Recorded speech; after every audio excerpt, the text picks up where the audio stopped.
Welcome to College Algebra. This course is designed to prepare students for the pre-calculus and ultimately the calculus sequence. We begin this course with a look at mappings and functions. That's what we'll be looking at here in section 1. Now, functions will be covered toward the end of the section, and then leading up to that is the notion of mappings. But before we can really dive into the idea of the mapping, we need to set some definitions up for set notation. So we're going to look at definition 1.1 here. And in definition 1.1, we are looking at defining the notion of a mathematical set. And when we talk about a mathematical set, we oftentimes will be talking about multiple sets. So it's useful to be able to differentiate between the different sets that are being talked about. So you'll see here that a capital letter, for the definition purposes, we just say capital A. This represents the name of the set. So you can use a variety of capital letters. This is just the first one in the alphabet. And what a mathematical set is it represents a collection of elements. Now, elements are mathematical elements. When you were a child, you may have collected things. You may have collected rocks, you may have collected baseball cards, you may have collected Barbie dolls. There's a variety of things that you could have collected. And in this course, we will be collecting real numbers. So that's the first note that I have here. It says, in this course, the elements of a set will always be real numbers. Now, the good news is every previous math course that you've had dealt with real numbers. So that won't be anything hopefully too foreign to you here. And I have a second note about mathematical sets, and it is that a set will either be finite or it will be infinite. So there's no third direction there, no third option. It's either finite or infinite. Now, to piggyback off of this, continuing with defining some things regarding sets, definition 1.2 is going to help us to write whenever we have membership in a particular set.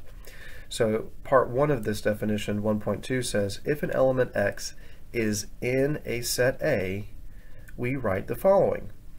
So one thing that I want to impress upon the student is that in mathematics, we oftentimes use symbols to represent some sort of English language.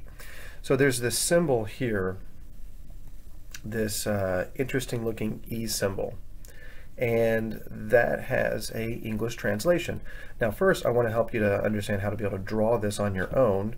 I usually start with a capital C, and then I'll put a horizontal line coming from the middle, and that's what gives us this E. So it's not a traditional capital E that you would get from the English language, but what this represents is the English words is an element of. So if I was reading these three symbols from left to right, it would say X is an element of set A. And you can see written here, we have in quotations, X is an element of capital A. Now, if we know that capital A is a set, then you may not necessarily have to say that it is an element of set A.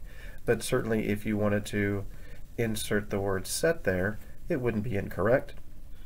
Definition 2, or part 2 of this definition, says if an element X is not in a set A, then we can write X is not an element of A.